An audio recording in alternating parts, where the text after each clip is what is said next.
Olá, pessoal. Hoje nós vamos falar um pouquinho sobre a avaliação da saúde do trabalhador. Quando a gente pensa, né, em avaliação da saúde do trabalhador, ela vai muito além da realização de exames ou da aferição de sinais vitais. Ela representa um processo sistemático, né, de coleta de informações, que vai nos permitir identificar o estado geral de saúde do trabalhador, reconhecer precocemente alterações clínicas, monitorar fatores de risco e contribuir para a prevenção de doenças que são relacionadas ao trabalho.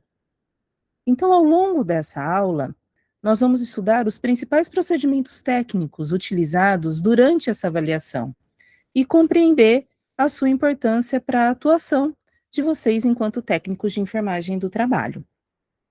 Antes da gente estudar, né, os procedimentos técnicos, a gente precisa compreender qual é a principal missão da enfermagem do trabalho. Enquanto muitas áreas da saúde elas concentram seus esforços no tratamento das doenças, a enfermagem do trabalho ela possui um foco predominantemente preventivo. Isso significa atuar antes que o trabalhador adoeça. O profissional ele acompanha, né, periodicamente a saúde dos colaboradores e ele identifica fatores de risco presentes no ambiente laboral, além de orientar sobre hábitos saudáveis, participar de campanhas educativas e auxiliar na implementação de medidas que vão reduzir os acidentes e as doenças ocupacionais. Essa atuação preventiva, ela traz benefícios tanto para os trabalhadores quanto para as empresas. Por quê? Trabalhadores saudáveis, eles apresentam uma melhor qualidade de vida e, consecutivamente, maior satisfação profissional e menos risco de afastamento. Então, para a empresa, isso se traduz em redução de absenteísmo, aumento da produtividade e melhora ali também do clima organizacional. Portanto, gente, nós podemos afirmar que prevenir é uma das funções mais importantes da enfermagem do trabalho. Espera aí, pessoal, deixa eu só mudar aqui que deu uma travada. Aí, opa, espera aí, pessoal. Aí. Quando a gente pensa, né, nos benefícios da avaliação da saúde ocupacional, o primeiro benefício é a melhoria da saúde e do desempenho dos trabalhadores. Quando problemas são identificados ali precocemente, é possível a gente iniciar, né, o tratamento ou adotar medidas preventivas antes que ocorram complicações. Outro benefício importante é o aumento da produtividade associado à redução do absenteísmo. Trabalhadores saudáveis, eles faltam menos ao trabalho, eles desempenham suas atividades com maior eficácia. E também devemos destacar, gente, a prevenção das doenças ocupacionais e das doenças crônicas, né? Alterações como hipertensão, diabetes, obesidade. Muitas vezes elas são identificadas durante exames admissionais ou periódicos, permitindo assim uma intervenção precoce, né? E por fim, a gente tem aí a avaliação, que fortalece o reconhecimento do papel dos profissionais de saúde ocupacional dentro das instituições.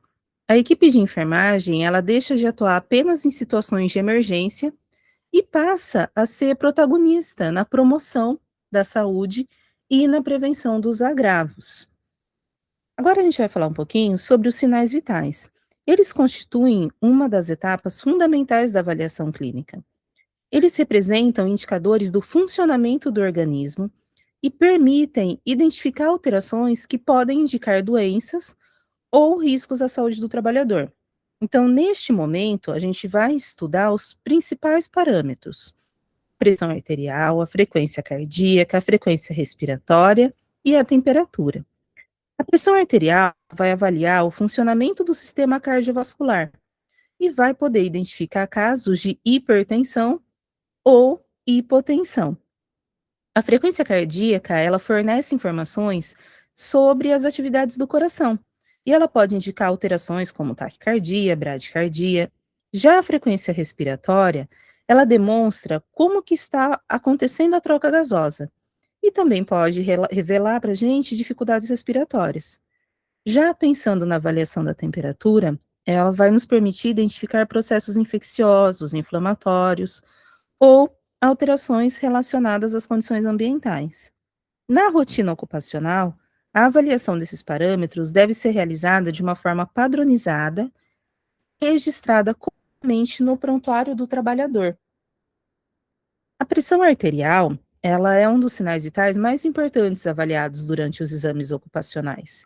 Ela corresponde à força exercida pelo sangue contra a parede das artérias durante o funcionamento do coração. A pressão sistólica, ela representa a pressão máxima, ocorrendo quando o coração se contrai para poder bombear o sangue.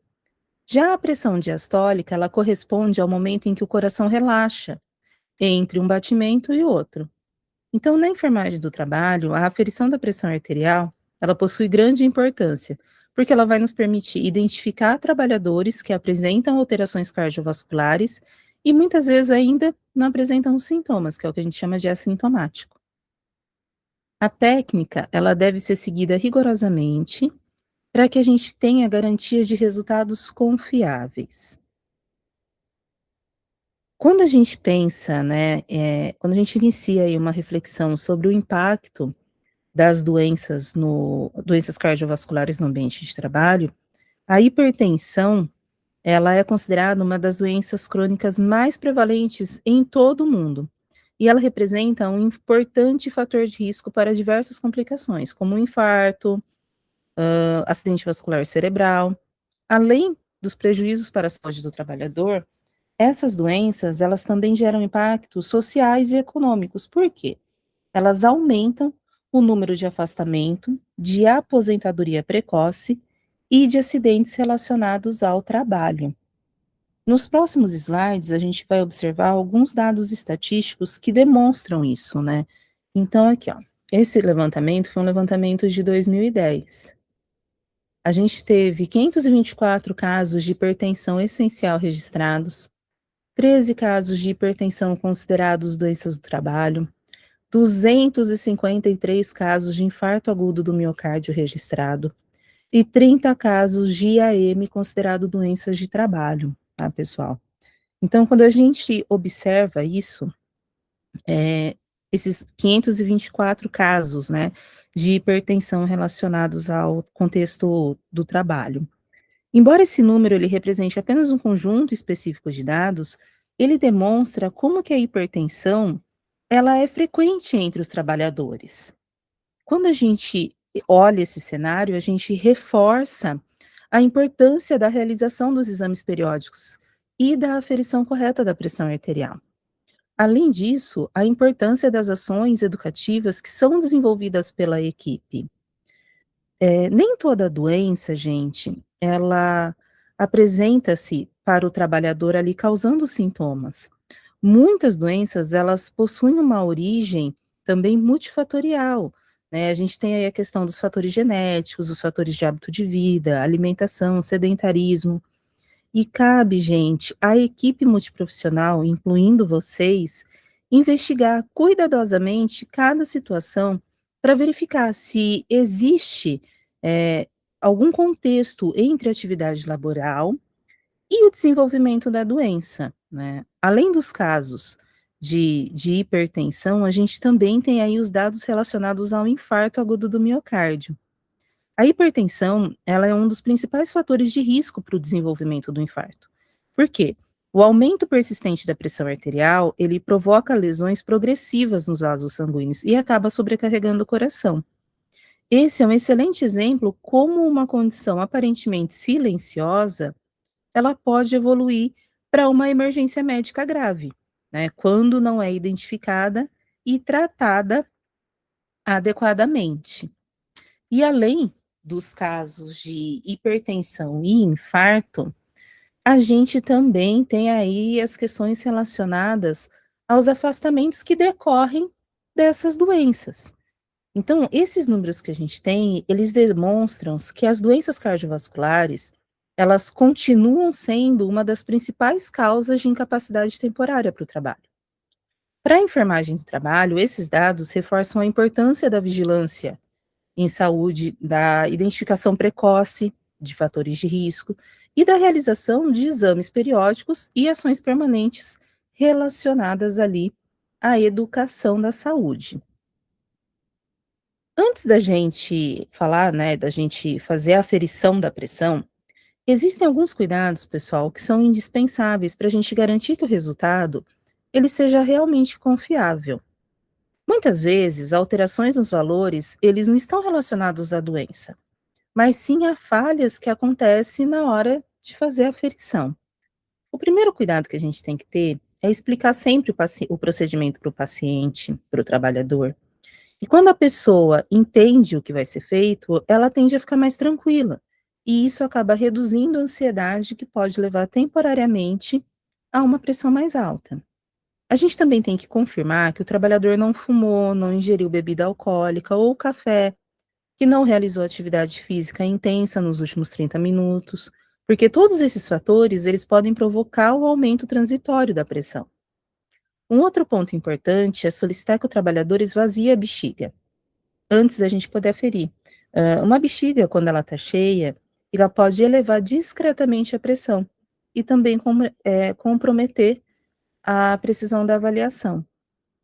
Essas recomendações, elas fazem parte das boas práticas assistenciais e elas demonstram o compromisso do profissional com a qualidade do exame que ele vai fazer.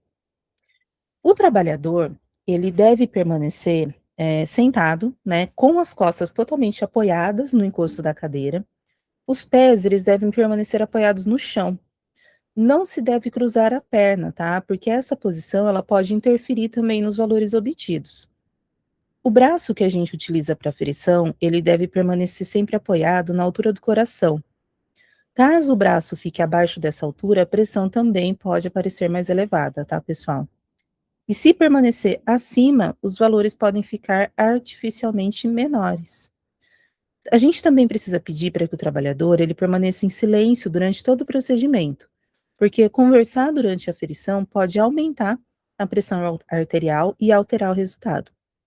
Esses pequenos detalhes, né, eles fazem grande diferença na confiabilidade da avaliação.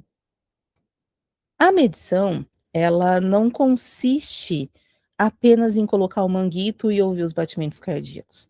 Trata-se de uma sequência, né, organizada de procedimentos, que são desenvolvidos para a gente minimizar aí os erros. Então, durante os próximos slides, a gente vai ver 5 etapas fundamentais: a preparação, a estimativa sistólica, a ausculta e a deflação, a determinação dos valores e a finalização. A primeira etapa, que é a colocação correta do manguito, a gente precisa escolher um manguito que é compatível com a circunferência do braço do nosso trabalhador. Um manguito pequeno, ele tende a superestimar a pressão arterial, enquanto um manguito muito grande também pode alterar, tá? O manguito apertado, ele superestima, e o manguito muito grande, ele subestima. Então, após a gente selecionar o equipamento adequado, a gente vai posicionar o manguito aproximadamente 2 a 3 centímetros acima da fossa cubital, mantendo a sua parte central sempre alinhada com a artéria braquial. Esse alinhamento, ele vai facilitar a transmissão das ondas sonoras produzidas, né, ali pelo fluxo sanguíneo e melhorar significativamente a precisão na hora da aferição. Uma colocação inadequada do manguito é uma das causas mais frequentes de erros durante todo esse processo.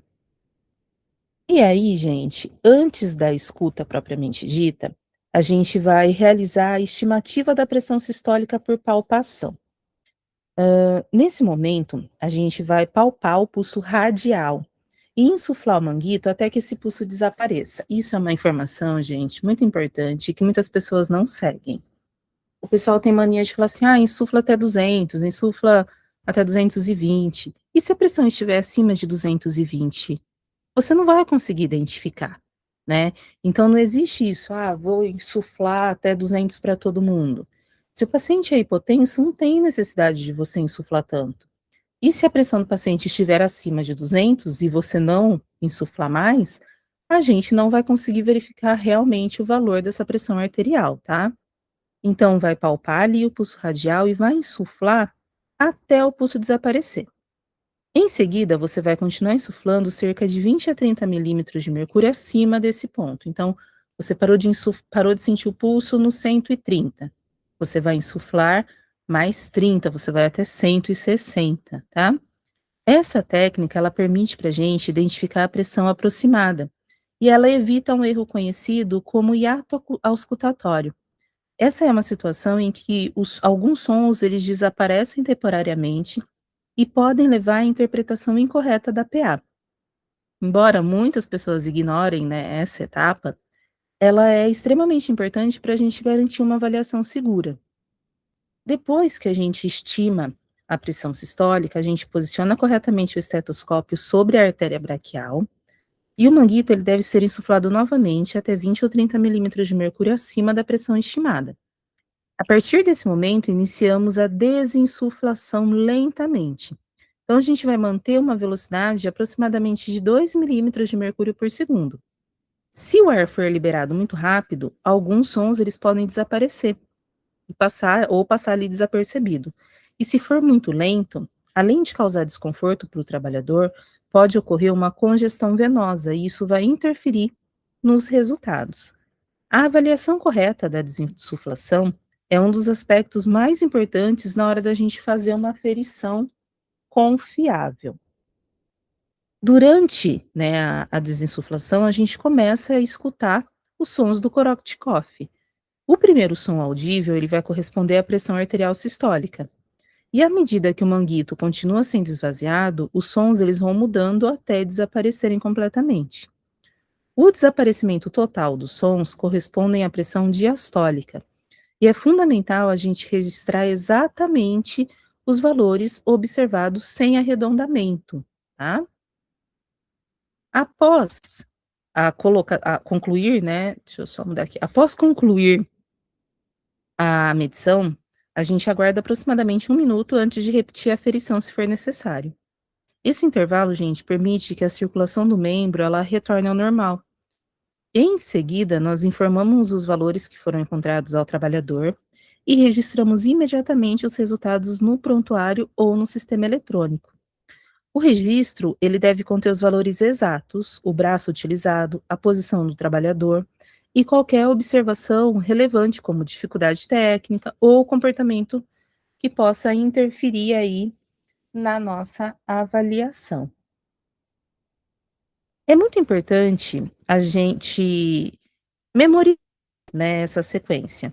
Então, primeiro a gente vai preparar adequadamente o trabalhador, depois a gente vai realizar a estimativa da pressão sistólica, em seguida executar a ausculta com desinsuflação lenta e identificar corretamente os valores sistólicos e diastólicos. Por fim, registrar ali as informações de uma forma completa, tá? Aqui eu coloquei um slide para vocês, né, com os valores. A classificação, ela vai permitir identificar ao trabalhador se ele está apresentando uma pressão normal, uma pressão elevada ou uma hipertensão arterial em diferentes estágios. Na prática de enfermagem do trabalho, essa interpretação ela é extremamente importante porque ela pode indicar a necessidade de encaminhamento médico, de monitoramento periódico ou até mesmo de restrição temporária de determinadas atividades laborais. Entretanto, é bem importante a gente lembrar que o único valor alterado, um único valor alterado, gente, não vai confirmar o diagnóstico de hipertensão. O diagnóstico, ele depende de avaliações repetidas, né, realizadas aí em diferentes momentos e associada à análise clínica que é realizada pelo médico. O papel da enfermagem é realizar uma técnica correta, registrar os valores com precisão e orientar adequadamente o trabalhador sobre a importância do acompanhamento quando forem identificadas alterações, tá? É importante a gente destacar para vocês que a pressão arterial, gente, ela deve ser interpretada considerando tanto a pressão sistólica quanto a diastólica, né? Não basta a gente observar apenas um dos valores. Quando os níveis eles permanecem abaixo de 120/80, a gente considera uma pressão arterial ótima. Entre 120 e 129 na pressão sistólica, mantendo a diastólica abaixo de 80, a gente já fala aí em pressão normal. À medida que esses valores aumentam, crescem também o risco de doença cardiovascular. Então, quando a gente identifica valores iguais ou superiores a 14/9, né, que é o 140/90, a gente tem aí uma suspeita de hipertensão arterial, sendo necessário uma investigação médica. Na enfermagem do trabalho, identificar precocemente alterações pressóricas é extremamente importante, pois muitos trabalhadores eles desconhecem que possuem hipertensão, que é o que a gente chama aí de hipertensão silenciosa, né? A hipertensão arterial, ela é uma das doenças crônicas mais frequentes na população adulta. E ela representa um importante fator de risco para infarto, AVC, insuficiência renal, entre outras complicações. E no ambiente, de trabalho, né, muitos hipertensos, eles podem apresentar maior risco durante a atividade que exige grande esforço físico. Então, trabalho em altura, operação de máquina pesada ou atividades com elevado nível de estresse. Por esse motivo, gente, durante o exame ocupacional, o profissional de enfermagem, ele deve estar atento aos valores encontrados e sempre orientar o trabalhador quanto à necessidade de acompanhamento médico sempre que houver alteração. Vale lembrar que o nosso papel não é diagnosticar a hipertensão, mas identificar as alterações, registrar corretamente e encaminhar o trabalhador para avaliação médica sempre que necessário. Aqui eu coloquei um slide para vocês com as mudanças no tratamento da hipertensão, né? 12/8 a 13/9, 13,9 por 8,9, considerado para hipertenso. A partir de 14/9, em 2 medições, a gente considera hipertensão. Antes, né, até 13,9 por 8,9, a gente considerava normal. Então, teve a mudança dessa diretriz em 2025, tá? Agora a gente vai falar um pouquinho da frequência cardíaca. Ela corresponde ao número de batimentos do coração durante 1 minuto. Nos adultos saudáveis em repouso, normalmente a gente vai encontrar valores aí de 60 a 100 batimentos por minuto. Valores inferiores podem identificar e indicar, né, uma bradicardia, enquanto os valores superiores a 100 podem indicar aí uma taquicardia. Entretanto, gente, é importante interpretar esses achados, né, considerando o contexto clínico. Então, um atleta, por exemplo, ele pode apresentar frequência cardíaca inferior a 60, sem que isso apresente qualquer problema de saúde. Para a gente realizar, né, a aferição da frequência cardíaca, a gente utiliza preferencialmente a artéria radial. A artéria radial é aquela artéria que fica localizada aqui próximo ao nosso polegar. Então, a gente vai posicionar os dedos indicador e médio sobre a artéria, evitando utilizar o polegar, porque quando a gente usa o polegar, a gente pode sentir a nossa própria pulsação e se confundir ali na contagem. A contagem, ela sempre deve ser realizada por 60 segundos, completos, tá, pessoal? Quando o ritmo estiver irregular. Mesmo com o ritmo regular, alguns profissionais, eles têm o hábito ali de fazer uma contagem durante 30 segundos e multiplicar por 2. Entretanto, gente, para avaliações ocupacionais, a gente sempre vai recomendar realizar a contagem durante 1 minuto completo, para a gente ter mais precisão, tá? Além da frequência, a gente precisa observar o ritmo e a intensidade do pulso. Aí a gente tem também a questão da troca gasosa, né? Que é um outro sinal que é a frequência respiratória. Ela representa o número de movimentos, né, de conjuntos de inspiração e expiração realizadas em 1 minuto. Em adulto, os valores normais, eles geralmente variam entre 12 e 20 incursões respiratórias por minuto, tá? A incursão respiratória é o movimento completo da inspiração e da expiração, então da entrada do oxigênio e da eliminação do gás carbônico. Durante a avaliação, a gente não observa apenas a quantidade de movimentos, mas também o padrão da respiração, o esforço, a profundidade dos movimentos e possíveis sinais aí de desconforto. Essa informação ela é extremamente importante durante os exames admissionais e periódicos. Um detalhe, gente, importante durante a avaliação é que o trabalhador ele não deve perceber que a gente está verificando a sua respiração, porque ele pode acabar alterando ela inconscientemente, né. Quando a pessoa ela sabe que está sendo avaliada, ela tende a modificar ali, de forma involuntária, o seu ritmo respiratório. Por isso que normalmente a gente realiza a contagem logo após a verificação do pulso.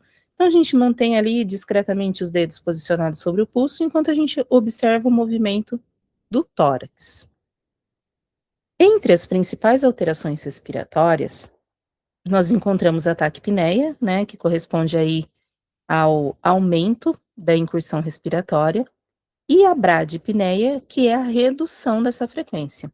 A gente também pode encontrar a apneia, que é caracterizada pela interrupção temporária da respiração.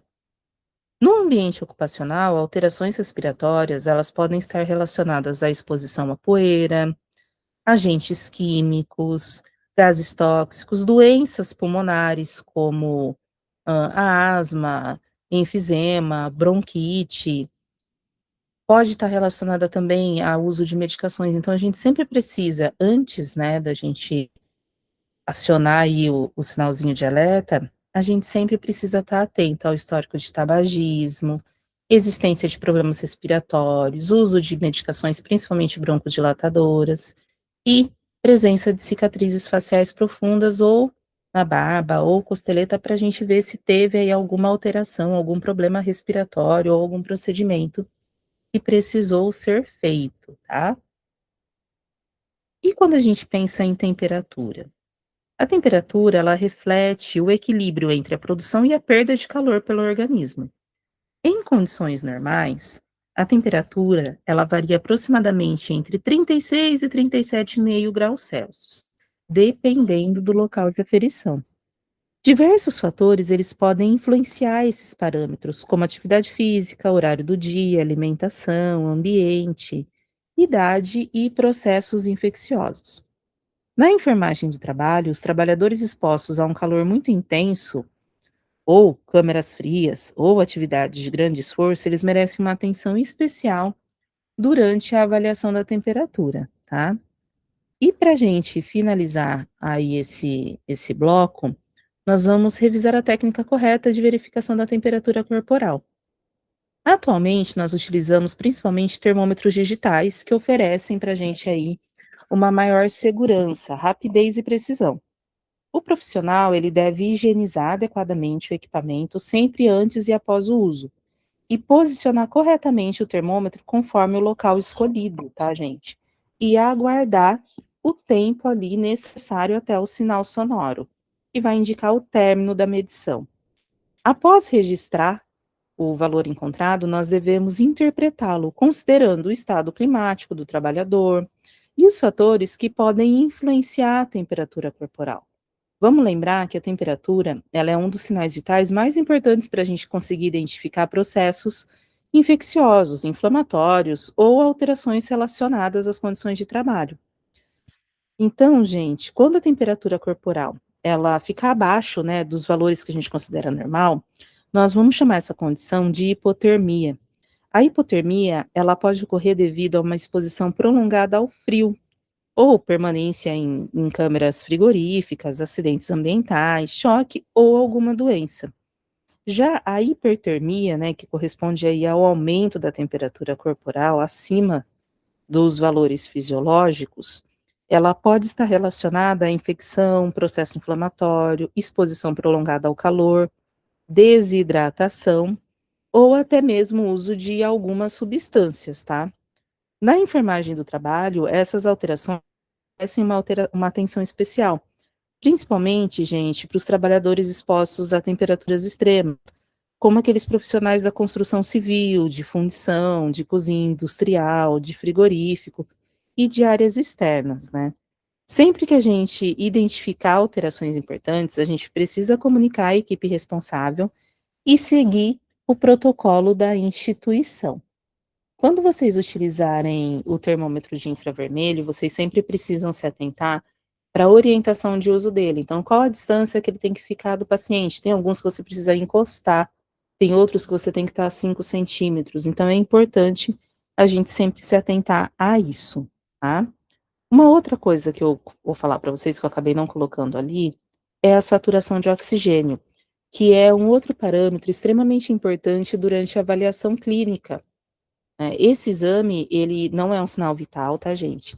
E ele indica pra gente qual o percentual de hemoglobina que está sendo transportada pelo organismo. Em pessoas saudáveis, normalmente a gente vai encontrar o valor entre 95% e 100%. Valor inferior pode indicar um comprometimento respiratório, uma doença pulmonar, uma alteração cardiovascular ou até mesmo problemas relacionados à oxigenação dos tecidos. Então, na enfermagem do trabalho, esse parâmetro, ele possui grande importância para os trabalhadores expostos à poeira, a minerais, a fumos metálicos, a gases tóxicos, atmosfera com baixa concentração de oxigênio e ambientes confinados. A gente tem aí o equipamento, né, que ele funciona emitindo um feixe de luz através do dedo, e ele permite calcular a quantidade de hemoglobina oxigenada presente no sangue. Ele é um método de avaliação bem rápido, indolor e nada invasivo. Entretanto, alguns fatores, gente, podem interferir na leitura, como unhas com esmalte escuro, unhas artificiais, movimentos excessivos, extremidades muito frias, uma má perfusão periférica e uma iluminação intensa. Por isso, antes da gente interpretar o valor, a gente sempre tem que verificar se a técnica ela foi executada de forma correta, tá? Agora a gente vai falar um pouquinho sobre a antropometria. Além dos sinais vitais, um outro componente importante da avaliação ocupacional é a antropometria. Ela consiste na obtenção de medidas corporais como peso, altura, índice de massa corporal e, em algumas situações, até a circunferência abdominal. Essas informações, elas ajudam a identificar fatores de risco para doença crônica, como obesidade, diabetes, doença cardiovascular. E na enfermagem do trabalho, essas medidas, elas também auxiliam no planejamento de programa de promoção da saúde e qualidade de vida dentro das empresas. O peso corporal, ele deve ser aferido utilizando uma balança devidamente calibrada. Então, a gente vai solicitar ao trabalhador que ele retire objetos pesados, como casaco, cinto, ferramentas, calçados, sempre que possível, tá, gente? E o trabalhador, ele deve permanecer no centro da balança, distribuindo igualmente o peso entre os dois pés e permanecendo imóvel para a gente poder fazer a medição. Embora pareça um procedimento simples, pequenas falhas podem comprometer toda a precisão da nossa avaliação. E por que que isso é importante, gente? A gente tem muitos, trabalhadores que acabam aí tendo um risco maior de acidente de trabalho, como quedas de altura. Então a gente precisa sempre estar atento ao peso, para a gente saber qual tipo de equipamento que esse profissional ele vai estar utilizando. Então a antropometria, a gente vai verificar no caso, a perda de peso, né, o trabalhador está tendo um esforço intenso, então a gente vai se atentar ali para os trabalhadores que estão tendo uma perda de peso em atividade de esforço físico. Vamos pensar em elaborar um programa de suplementação alimentar para a gente manter, né, a manutenção saudável desse peso. E aqueles trabalhadores que estão tendo ganho de peso? Para esses trabalhadores, a gente precisa verificar, principalmente se eles trabalham em espaços confinados, né, a gente precisa desenvolver programas de alimentação balanceada, visando a perda de peso. Então, o paciente, ele está perdendo peso, o trabalhador está perdendo peso, e ele faz uma atividade física que exige esforço, que exige força, a gente precisa se atentar. Ah, não, ele trabalha em espaço confinado, ele está ganhando muito peso. A gente também precisa acender aí o sinalzinho de alerta, tá? Outro ponto que a gente tem aqui, peso e altura, né, as técnicas de medição. Para a altura, a gente sempre vai solicitar, que ele permaneça em pé, né, o trabalhador descalço, e mantendo os calcanhares unidos, as costas eretas e o olhar direcionado para frente. A cabeça, ela deve permanecer no chamado plano de Frankfurt, que é uma posição que garante, né, uma medida correta da estatura. Após, baixar cuidadosamente a haste móvel até tocar no topo da cabeça, a gente vai registrar o valor obtido. Esses dados, eles vão ser utilizados posteriormente para a gente calcular o IMC, que é o índice de massa corporal. O índice de massa corporal, ele é uma ferramenta utilizada para a gente avaliar se o peso está adequado em relação à altura. O cálculo ele é bastante simples, deixa eu ver se eu coloquei aqui para vocês um exemplo. Como que a gente vai fazer? A gente vai dividir o peso em quilogramas, né, pela altura ao quadrado, em metros. Então, apesar de ser um excelente indicador populacional, a gente deve lembrar que possui algumas limitações.